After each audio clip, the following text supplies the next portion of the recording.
is up, everybody? Welcome to Noir Cinematic. My name is Dimond, and yes, we are back. Unless you live under a rock, you have been hearing nothing but Squid Game, whether it's on social media, on TV, from your friends, from your coworkers. That is the hot talk right now. But I guess the question everybody who hasn't seen it is wondering, is it hot or is it just hype? We're gonna find out today. Let's get to the video. So, before we move on, go ahead and hit that subscribe button. If you want to know all things movies, TV, whether it's a streaming service, in theaters, whatever, go ahead and hit that subscribe, go ahead and hit that like, and please don't forget to share this video with those who've been talking about Squid Game and just don't know if they should watch it or not. Also, I want to go ahead and apologize for my delay in consistency in terms of posting. Life just got super busy. I'm a teacher, I'm in grad school, I just have a lot going on, but I promise that I will be a lot more consistent in posting. Now, my videos are gonna probably be some reviews, some quick takes, some opinions, some lists. It's gonna be a variety, so just sit tight, subscribe so you don't miss a beat. Squid Game follows our main character of Jihan, a chauffeur with the gambling problems, just trying to make ends meet in order to take care of himself, his mother, and rebuild his relationship with his daughter. Jihan's gambling problem ends up getting him mixed up in a whirlwind of problems, such as owing some gang members or getting caught up in a game with a stranger. After playing his game with a stranger, Jihan and 455 other unsuspecting contestants get caught up in a game where they basically have to play till their death. The ultimate prize is billions and billions of won. After completing the first game of Red Light, Green Light, the players soon realized that this game isn't what they thought it was going to be. What they thought was going to be just 6 rounds of innocent kid games ended up being a lot more than what they bargained for. When you don't follow the rules of the game, you get eliminated. What the players didn't know is that elimination meant that they would get killed right there, in that moment, just dead. After the completion of Red Light, Green Light, all of the players took a vote. If majority wins, the game is over. However, if majority decides to keep playing, well, they keep playing, of course. Luckily for the contestants, the majority won and they got sent home. But after living a day or two back in the real world, what the players soon realized is that the risk of losing the game didn't compare to what their life is like in the world owing a debt. And a lot of these players owed a pretty hefty debt. 412 other players decided to return to the game where they continued to play the remaining 5 games for a chance to win the billions of dollars. The more people that died, the more money goes into the pot. This journey came with the realization that a lot of the players are going to do anything to win. Personal sabotage, murder. The lengths that a lot of these players had to go through is no fault of their own. One thing that the players did not know, however, is that all of this was a show. There's a group of white American men, also known as the VIPs, that have been taking bets. When I say bets, I mean billions of dollars worth of bets on who exactly is going to win the game. Yeah, everything was a setup. But to these poor players, a lot of them lost their lives in the end.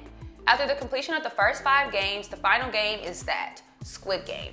A Korean-known game where one player is handicapped trying to get to the head of the squid, and once they get to the head of the squid, they basically win. So it's kind of like, I guess, a mix of like football and keep away, maybe? I don't know, but there's an offense and a defense. Offense got to get to the head, the defense has to stop them, you know. Y'all know football. After our winner actually wins the game, he doesn't do what normal people does and just take the money and just keep it pushing. He gives it away and also kind of reconsiders heading back into the game.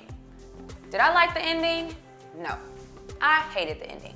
But I do feel like there's going to be a season 2 of Squid Game, so I do feel like the ending was essential. Now that I summarized it for you, if you have not finished Squid Game, I would highly recommend pausing this video right now. Unless you just want to continue watching, but then you have to be prepared for the spoilers. But for those of you that have seen Squid Game, let's talk about it. The first episode, called Red Light and Green Light, is where we meet most of our key players. So even though I knew what was going to happen for Red Light, Green Light, because you know how sometimes Netflix shows you the teaser or the trailer, well, my teaser was that of Red Light, Green Light. Even though I knew they were going to get shot, I guess the way that they got shot still took me off guard. Maybe because I wasn't expecting them to get eliminated so blatantly. And then the fact that watching some of the players get eliminated caused the other players to run and also get eliminated, I thought that was kind of crazy. But having me, I do feel like I would have won Red Light, Green Light. Seeing everybody else run wouldn't have made me run, but it probably would have made me want to keep still even more to keep myself from getting gunned down on the spot. I feel like Sangwoo's whole thing to just kind of lay on the ground until everything happens. Yeah, I know he was scared, but he was making me anxious. Like, why are you not running? Why are we not running? Why are you not going? You know? I do feel like Se-byok should have pushed Deok-soo. I'm trying very hard to pronounce these names properly, so please bear with me. I am so sorry. I mean, honestly, I would have. Let's just test the cameras. Let's see if they work. Just push them to the ground. But we also meet our sweetheart of the story, Ali. Ali actually is introduced because he saves Sangwoo from falling to the ground in motion right before the camera turned around, which is really sweet of him. And I think that really did foreshadow his personality, but his naiveness, is that a word? Anyway, his naiveness ultimately leads him into his demise later on in the series. So after the game is over, the players do decide to utilize one of the few rules of the game, which is if majority votes to opt out of the game is automatically over. I thought it was kind of interesting that they did it from backwards number to beginning number, even though now that I know it's foreshadowing, I thought that was really interesting and peculiar. Especially because why are they numbered if you're going to do it backwards?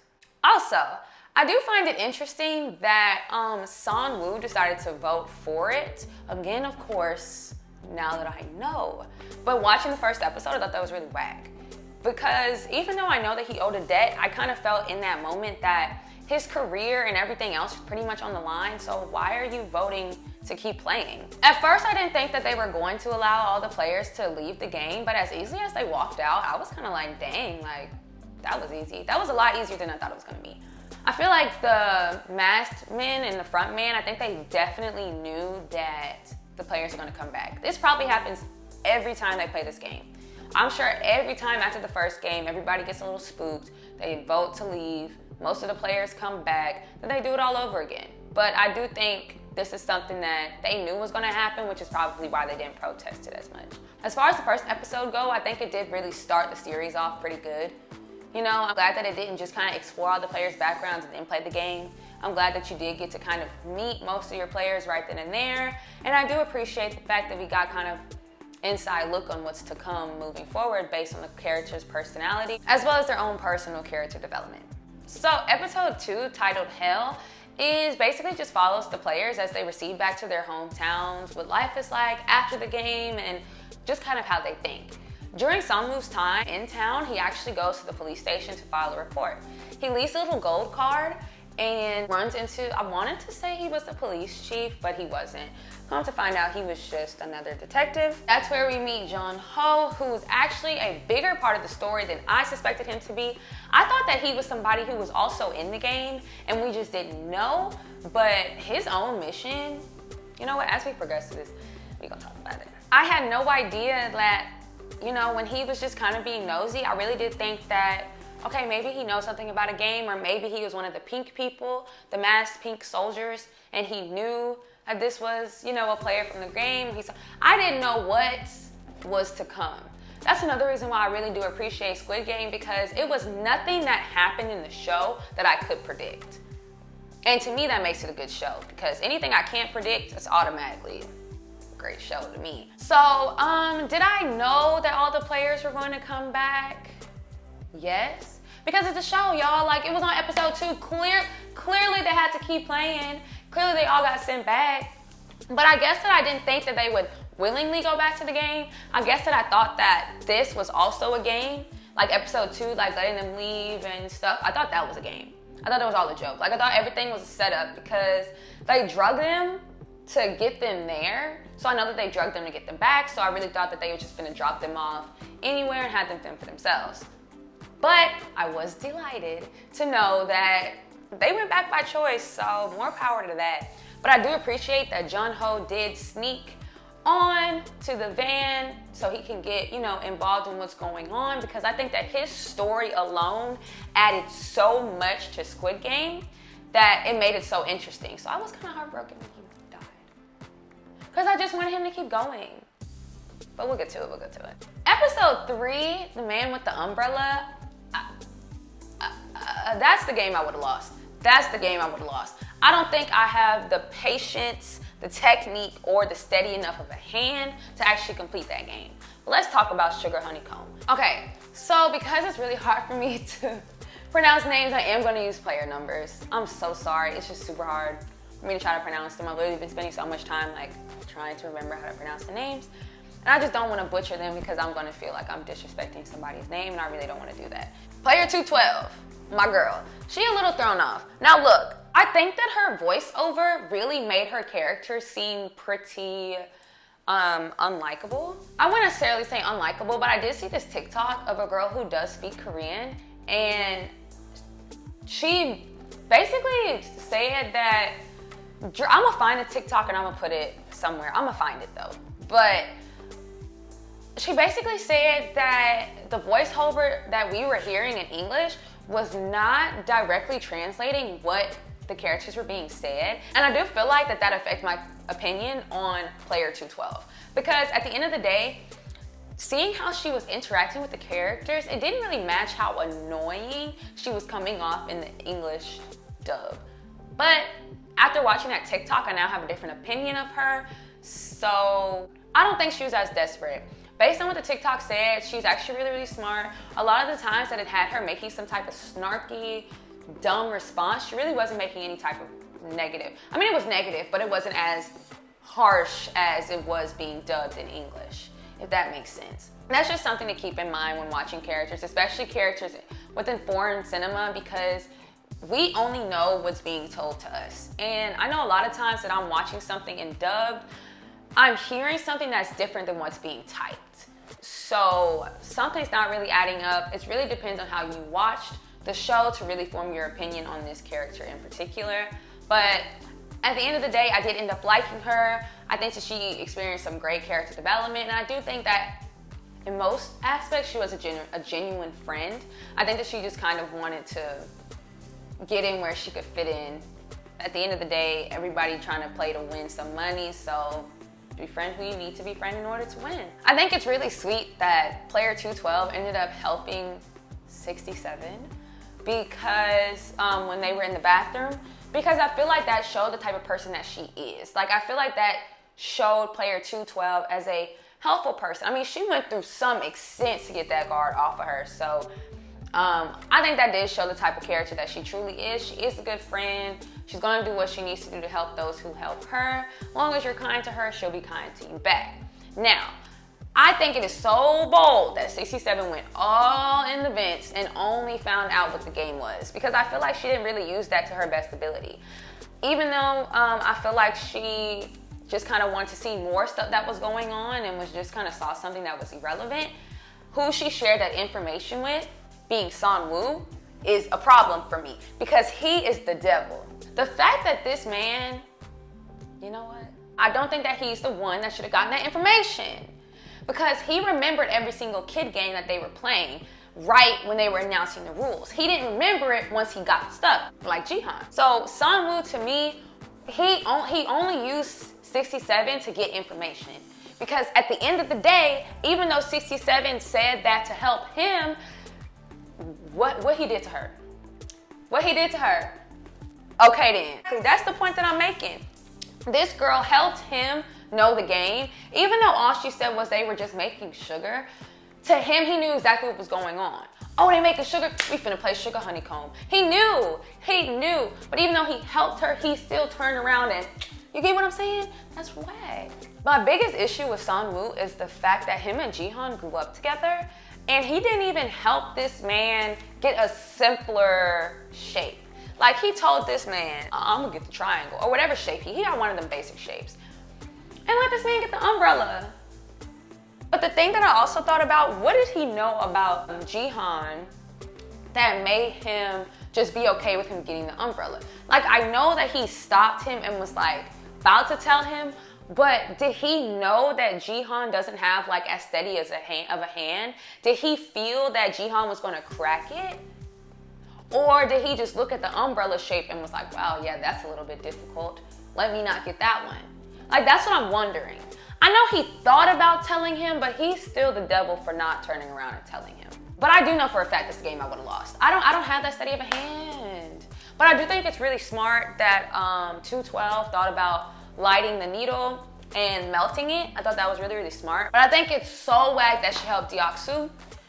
I'm saying his name because I can't remember what his player number was. Because at the end of the day, that man really did turn on her the most. Even though she got the last laugh, he did turn on her in a way that, honestly, I'm sure she felt emotionally. As far as him licking the cookie, the idea is there. The execution was kind of gross. I don't really like that part. I didn't like that part. The plot twist of that player taking the pink man hostage, that was wrong. Because I really didn't think that the front man was gonna come in and handle it, but I really didn't think the front man was finna pop his own soldier. That was crazy to me. But then again, I think that the front man really abides by his rules, and his rule is they can't see your face. Once they see your face, you're dead, so has to do what he had to do. But the man didn't even need to take his mask off to begin with. You got a whole army versus him. Somebody would have popped him. But that's when I knew the front man really don't play no games. That's when I knew the front man really running it. Like, he came in, popped his own player, and walked out like nothing was going on. That's the type of stuff I like to see. That's when I knew Squid Game was for me. Okay, so episode 4 is called Stick to the Team. Let's talk about this doctor. Let's talk about the doctor. I feel like the doctor, if he just would have played his cards right and he just be quiet, he probably would have made it a lot further in the game than probably most of these kids. I say kids, but I mean like players. I think that this episode really showed the lengths that a lot of the players would go just to win. This is the riot episode. And let me just start by saying Deoksu and his crew is a bunch of idiots. I think that the whole riot thing was just, like, I was so speechless watching it happen because at first I couldn't believe what was going on. You know, at first I thought, well, wow, they're really like just tearing up stuff, like really just killing each other for no reason. But as the fight progressed, I was a little slow. But I realized that these players are just trying to eliminate as many people as possible to fill up that piggy bank. I know I should have known that from the start. It didn't click till the middle of the riot, please. Okay, please. Soon as lights was on, piggy bank. You know?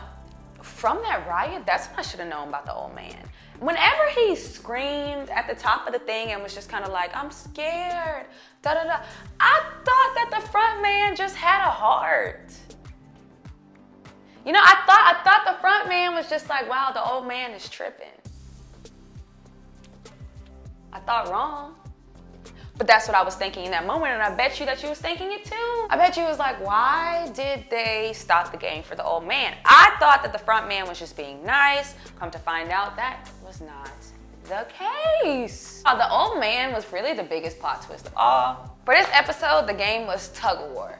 Now, if I was playing this in real life, if they had sugar honeycomb after tug of war, I would have made it to tug of war.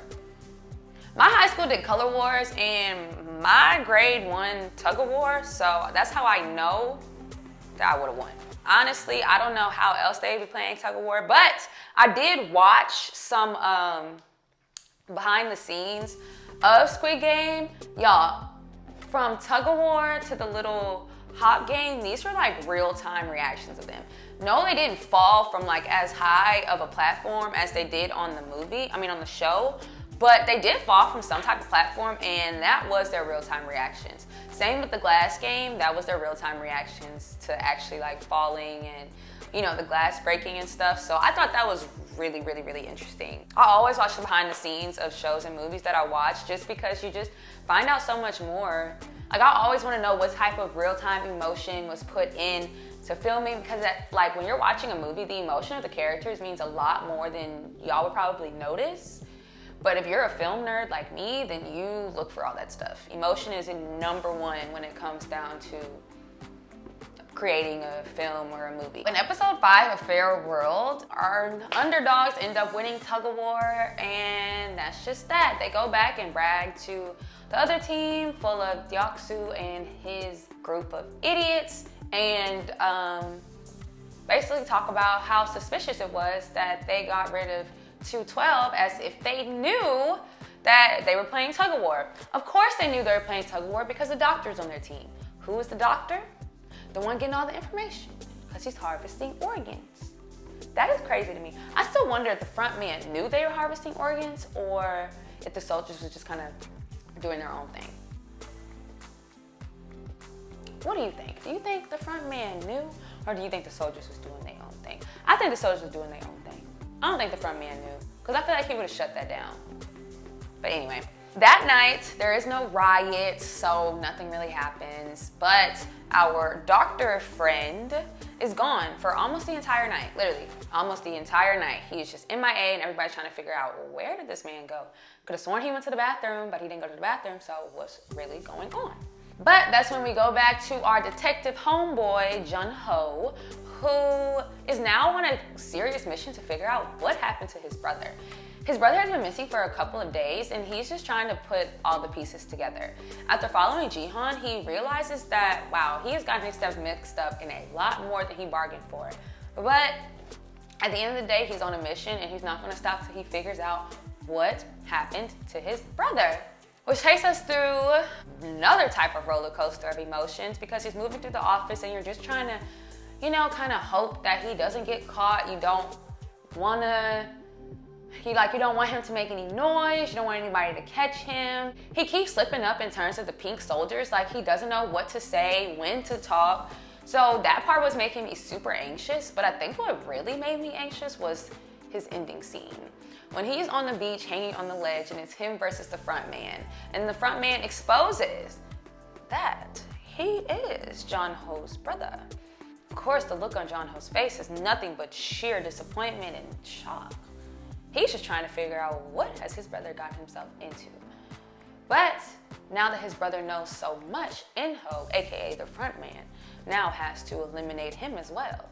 That part kind of broke my heart, I won't even lie to you. Because I just kind of felt like he didn't have to kill his brother. Like, I felt like they could have had a different type of conversation.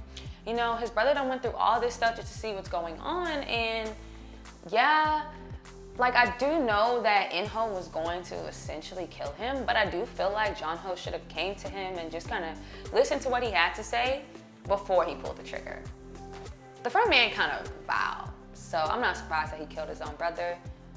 But I am kind of hoping that in the next season it is revealed that his brother wasn't killed and he just kind of got shot in the arm and fell and was seriously injured.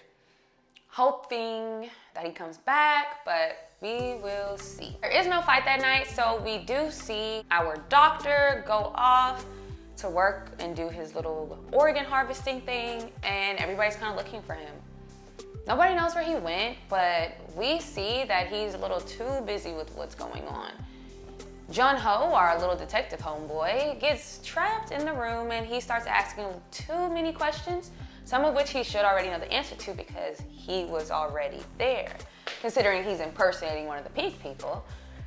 After some suspicious activity, the doctor kind of saves him by yelling at the rest of the soldiers to be quiet because this is his operating room. There's an argument. The doctor runs into the playroom where they played all the games, where he just finished Sugar Honeycomb.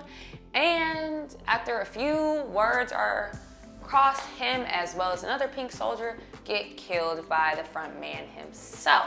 At this point in the show, from episodes 6 through 8, the show to me slowed down a little bit, so I'm just go ahead and group them together. Gongbu, that is the game of marbles. That is the one. In this episode, I just kind of felt a little confused. I couldn't understand why In-Ho, Jun-Ho's brother, aka the front man, couldn't just keep him alive. But part of me feels that Jun-Ho is still alive because he only shot him like here. So I do feel that, you know, Jun-Ho's gonna come back in the second season and he's probably going to be a bigger part of what's going on, or somehow going to be able to work with them because he is a detective, and trying to figure out what type of ties does the Squid Game Corporation can have within the detective agency and how many more people will end up joining. Now, that could be a stretch, but I do feel like a lot of the soldiers are police officers. Kind of like the KKK in this world is still a bunch of pucks, and I do think it's a hidden agenda. I do think it's a hidden message within who is behind the mask, and I think that's going to be explored in second season. And yes, I do feel like there's going to be a second season because this is Netflix's biggest grossing series. Like, this is one of their most popular series. So why would you not have a second season for your series? Like your best series? Come on now. First of all, having them pick their partner was messed up, Squid Game. That was messed up because of course people are going to pick their friend. There was a man who picked his wife. Y'all, I cannot believe that the winner of the marble game gets to live and the one who loses dies. I couldn't believe that because I guess I thought that, I don't know how this game was gonna go. Like I said, that's why I like the show because you can't predict nothing. Which brings me to San-woo. San-woo is, I'm glad he died. But he's just a menace, y'all. Like, I cannot believe that this man really set up Ali like this. Ali was so nice, but I think that him being so nice made him a pushover. I do feel like Jihan really did take advantage of him, and even though it did end up, getting him the win, I do feel like that was really wrong to take advantage of that old man. Yes, I do know the point of the game, and I do think it's really funny now looking back at it that the old man was literally giving him the runaround. But at the end of the day, Jihan did need to learn a lesson. You cannot take advantage of your friends. Something suspicious I did notice, when he did get eliminated, I thought it was so bizarre that they eliminated him off camera. Wink, wink. Everything is foreshadowing, and I guess that because I studied film, that I know that everything is with a purpose, but to somebody who doesn't actually study film, that's something that y'all probably didn't pick up on. And if you did pick up on it, bravo. I didn't notice that was kind of weird. Why didn't they pick him up off? Like, why did they shoot him off camera? But I did watch a behind the scenes, and there was a video that talked about when they showed like I guess it was kind of like a bird's eye view. It wasn't necessarily fully bird's eye, but I guess bird's eye of the playground that they were playing on. Not the playground, but the map that they was playing on. You could see every body except the old man's body because he didn't get killed because he running the game. Y'all, I did not realize that at first, but I was so impressed when I did go and watch the behind the scenes and I did see that. Nice touch. Korean cinema to me is just, foreign cinema period is just here, and American cinema is like here. We gotta figure something out. But because of this game, my girl 212 didn't get picked, which means that she died. Just kidding. My girl got to just sit in the bed the whole time. Nobody want to be her friend? Cool. My girl got to just cruise. Everybody else was sad because they ended up getting their friend killed. She was just chilling in her bed. But here comes the VIPs, of course. The whole time they were talking about the VIPs, I don't think I expected them to be who they were. But when they revealed that they were, white American men, I wasn't surprised. Yeah, I thought that was really odd that the VIPs really was just sitting up there and watching for sports. Squid Game reminds me of like Hunger Game. Like, I feel like Squid Game is what Hunger Games was supposed to be, but Hunger Games had to make it a little more appropriate. That's how I feel about Squid Game. Now that the VIPs are here, the players now play which I think was the biggest elimination match because it got rid of basically everyone. But the glass game, I call it the glass game. Glass stones, whatever. But basically they get one side of like regular glass and then one side of either like acrylic or plexi or, which I think it was acrylic glass. And looking to the naked eye, of course you wouldn't get to know, but the biggest twist of this game was the order that they pick their shirts is, like the numbers on their shirts is the order that they go. And because it's a glass hopping game, if you're number one, you're really the test dummy. So during this battle, gotta do what you gotta do to win. I was getting really irritated when people was purposely holding up the line because it was a race against the clock, but I knew Deok-soo was going to do that. I knew he was scary. I knew he wasn't finna cross no stones.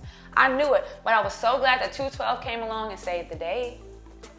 I thought she was just gonna push him. I didn't think she was gonna throw herself off of it too. But he really did humiliate her and he really did make her feel really small, so I guess she just kind of took one for the team and eliminated him. Kudos, sis. Do what you gotta do. The biggest concern of this round was, again, our menace, San-woo. Because why did he push that glassmaker? What was his reason? This man is the reason that but you know what? He been stabbing everybody in the back. So why was I surprised? The glassmaker got them across. And for him to just go ahead and push that man off like that,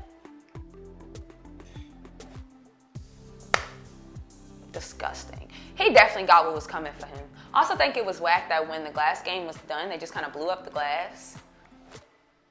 Like, come on. The VIPs are just doing stuff at that point. They were just doing stuff just to laugh. Jihan, Sungwoo, and Sae Byok are our last 3 finalists. I kind of knew it was going to be them 3. Even though I was kind of hoping that Sungwoo got eliminated.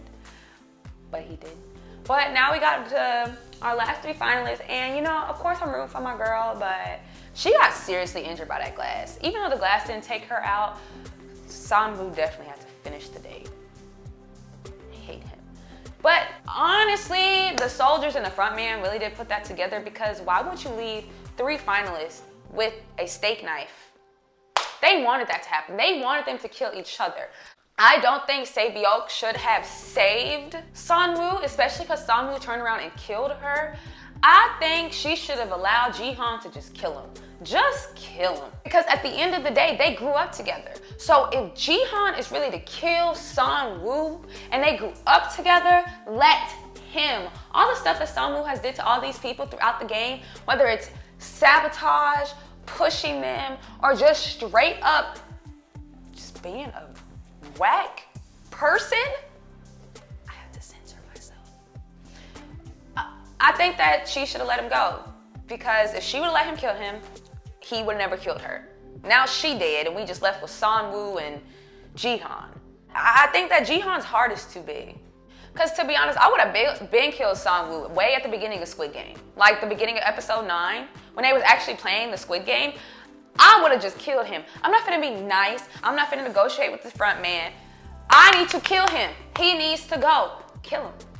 But Sungwoo ended up killing himself, making Jihan our winner. Yay! Yay!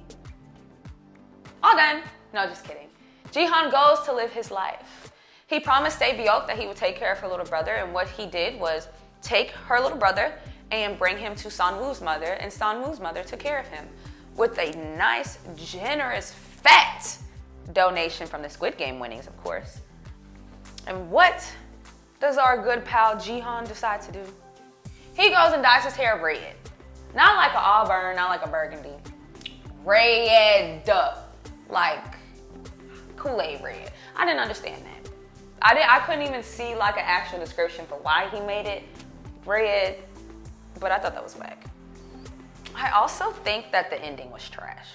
I didn't like the ending, even though I know the ending had to be done for the sake of having a season 2. I didn't like the ending because I just kind of felt like they could have done a little bit more. Why didn't he get on the plane? Like, I feel like Jihan is more worried about everybody else than he's worried about his own daughter. And that's whack to me. He needs to stop being a deadbeat. He got all this money, and instead of bringing it to his daughter and making sure that he's a good father to her, going to America and taking care of her, he decided to go back and play the game again. I think he finna play the game, because he called them. They not finna just have him come in there and ruin their stuff. He finna be playing the game. Or he's gonna be working with the front man and John Ho and just taking over. I don't know, I have a lot of opinions for what I think is going to happen for season 2. But I'm just hoping that, you know, John Ho's still alive. I'm hoping the front man's still the same. I'm hoping that Jihan does make it back to the game, and I hope he plays the game.